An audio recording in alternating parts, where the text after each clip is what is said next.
Qardaş, bizim başlamır. Bax, bu botta millət yaşamağın dərnədir ki, sərinədir ki. Bu botta 3 ay zamanı şart kullanı vermirlər. Özüm için qabğalıyım. Yer topa tutan qoymuşam. Nə səbəbə?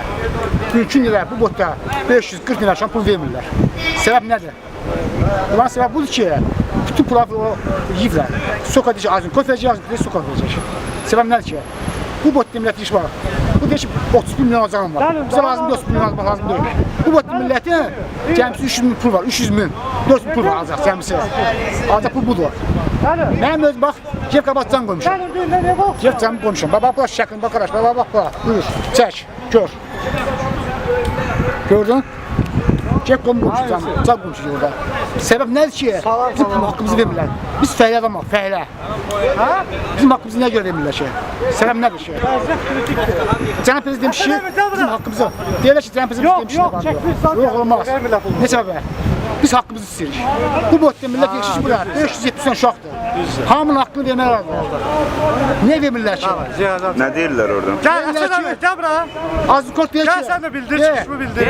Ayzən mənim deyir ki, Ayzən mənim deyir ki. Prezident olsun mənim. Bəli, ölkəm prezidenti. Ölkəm prezidenti mənəm.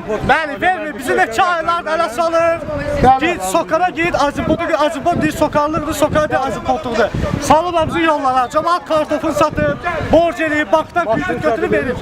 İndi bunlar bizə pul vermirlər. Almışıq elə. Qardaş, Azər müəllim nə deyir? Azər müəllim deyir, ölkənin prezidenti mənəm. Mənəm deyir ölkənin prezidenti. Vermirəm deyir. Bax, o kişiyə deyir. Rasta qardaşım, çek babı bu bilir, hamı gözləyir, hamı.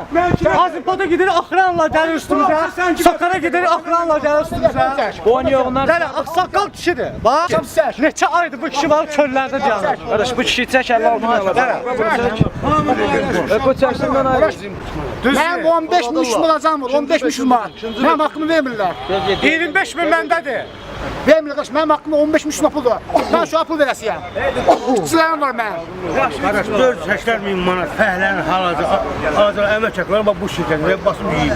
Azınkort şirkətlər. Azınkort deyək, Sokara deyək, Sokara deyək ki. Azimport. Azimport, ay soğa. Sokara deyək ki. Azər Əskərov. Bəli. Mənəm buranın yerində. Deyək şəhərin xazini mənəm, şəhərin yəsi mənəm deyək. Şəhərin yəsi var. Şəhərin Şəhərin yəsi var. Sən olmuşsun.